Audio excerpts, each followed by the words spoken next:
Opa, tudo bom? Meu nome é Carlos Larios, eu sou o criador do Facebook Lariocine, né, do site, blog lariocine.blogspot.com. Eu resolvi fazer um canal no YouTube para falar da coisa que eu mais gosto na minha vida, que é conversar, debater sobre a sétima arte, analisar uma obra de sétima arte, né, de uma forma mais humorada, menos tensa, né? Falar sobre filmes, dar dicas, falar sobre cerimônia do Oscar, enfim. E foi desse tema que eu resolvi abordar nesse primeiro programa, né? Falar sobre os indicados, os vencedores do Academy Awards que aconteceu recentemente em Los Angeles. A cerimônia do Oscar se consolida cada vez mais como um programa chato. Afinal, é um programa televisivo não de muita qualidade, digamos assim. Né? Apesar de ter bastante audiência, não é um programa de qualidade. O Oscar jamais ganharia um Oscar. Ponto. A apresentadora Ellen DeGeneres bem que tentou segurar as pontas do Oscar, mas eu acho que ela é bem fraquinha. E teve alguns lampejos de criatividade, como aquele lance da pizza, testou um pouco da humildade, o lado humano, né, dos astros, aquele selfie lá foi bem elaborado, que inclusive foi o maior tweet da história, né, superando aquele do Barack Obama. E esse ano, como todos os demais, não tivemos nenhuma surpresa, nem quanto aos vencedores, nem quanto aos indicados do Oscar, né? Tivemos filmes menores. Nebraska, que é um excelente filme do Alexander Payne. Ela, que é o grande filme indie do momento. Mas o grande vencedor do Oscar desse ano foi Brad Pitt. Brad Pitt, o produtor de 12 anos de escravidão. Ele que já foi indicado algumas vezes como melhor ator, ele ganhou como produtor. Isso é um caso engraçado porque tem vários atores que ganharam um Oscar não por ator. Por exemplo, Robert Redford já ganhou um Oscar por diretor, por Gente Como a Gente. O Ben Affleck ganhou 2 Oscars, um por produtor do Argo e como roteirista do Gênio Indomável. E isso se repete com Brad Pitt como produtor do 12 anos de escravidão. Eu gostei do filme, mas eu achei, dentre os 9 filmes, talvez um dos mais fracos. Achei que é um roteiro bem elaborado, um filme certinho, redondinho, mas ele não tem nada de inovador. A direção é consistente, do Steve McQueen, as atuações são realmente muito viscerais, muito boas. Apesar da violência gráfica também impressiona bastante, mas é um filme certinho, redondinho, mas ele não inova em nada. Então é um filme que é mais pelo teor social, pelo contexto histórico. Eu acredito que 12 anos de escravidão já era a grande sacada. Todo mundo já sabia que ia ser o campeão. E o Brad Pitt venceu o Oscar ao lado do Steve McQueen também, que ele não venceu por diretor, mas também venceu como produtor do filme. A melhor coisa da película com certeza é a atriz coadjuvante Lupita Nyong'o, a keniana. Ela está excelente no filme. Ela interpreta uma escrava, uma jovem escrava, que ela é dominada pelo senhor, né, dela, abusada sexualmente pelo senhor dela, que é o Michael Fassbender, que eu também não achei tão bem nesse papel. Eu acredito, ele que foi indicado para o Oscar de melhor coadjuvante, ele merecia ser outra pessoa. Daniel Bru, eu colocaria o Daniel Bru, que fez Rush, ele interpreta aquele piloto de Fórmula 1, Niki Lauda, muito melhor que o Michael Fassbender. Acredito que não foi a melhor atuação dele, ele tá bem no filme, claro, mas não era para ser indicado ao Oscar. Um filme que eu gostei bastante foi o excelente Dallas Buyers Club, né, o Clube de Compras Dallas. O Matthew McConaughey e Jared Leto, eles apostaram mais no desafio dos personagens. Eles queriam subir um degrau na carreira deles. Então eles emagreceram. O Matthew McConaughey, que sempre foi conhecido pelo corpo escultural, ele emagreceu 19 quilos, ele ficou muito magro e parecia realmente que estava com AIDS, que é o que o personagem, baseado em fatos reais, ele tem.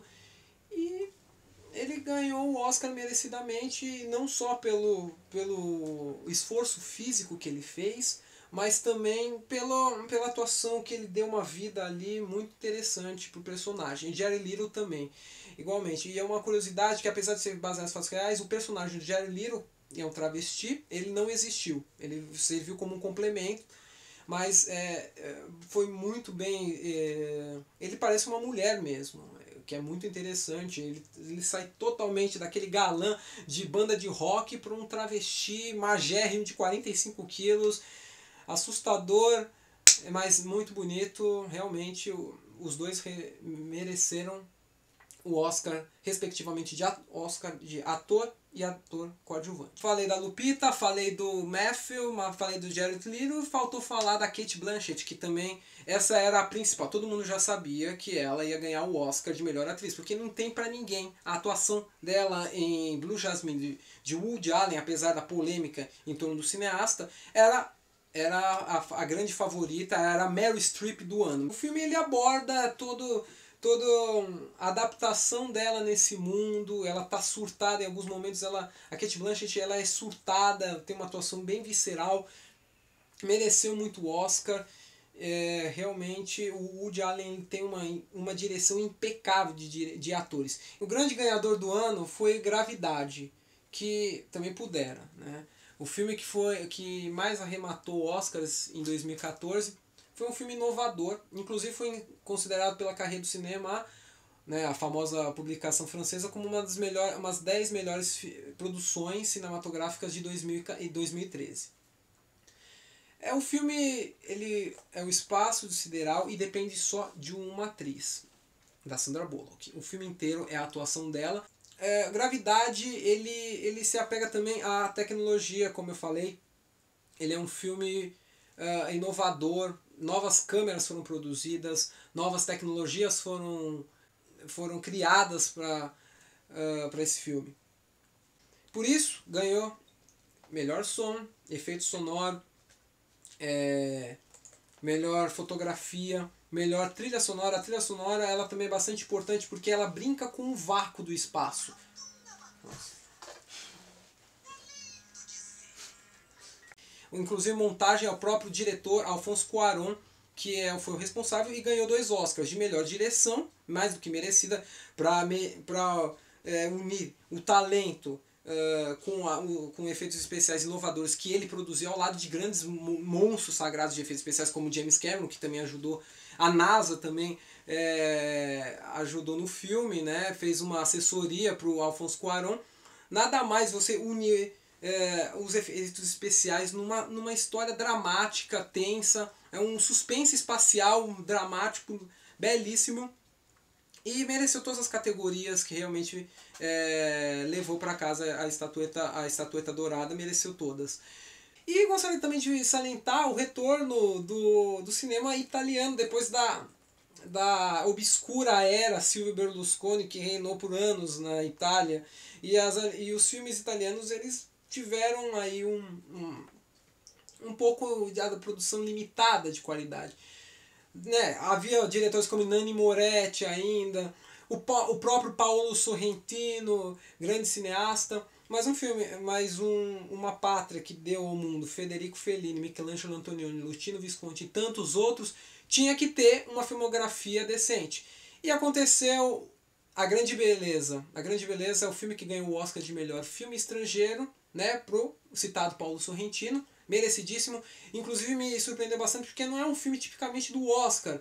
Ele é um filme premiado, inclusive ele foi muito premiado, ele foi premiado no mundo inteiro em vários festivais, inclusive em Cannes. Ele é um filme de festival, é um filme de arte, não é um filme para o Oscar. E ele ganhou o Oscar, ele concorreu até ao lado do Forte A Caça, do Thomas Vinterberg, o dinamarquês, que também é um baita filmão, recomendo bastante.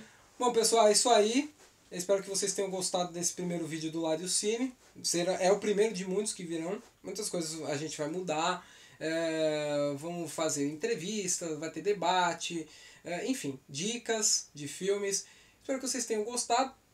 Se vocês não concordaram comigo, comente. Se gostaram e concordaram, curtam também. Inscreva-se no nosso canal. E é isso aí. Dá um like também no nosso vídeo aí. Beleza? Obrigado e até a próxima.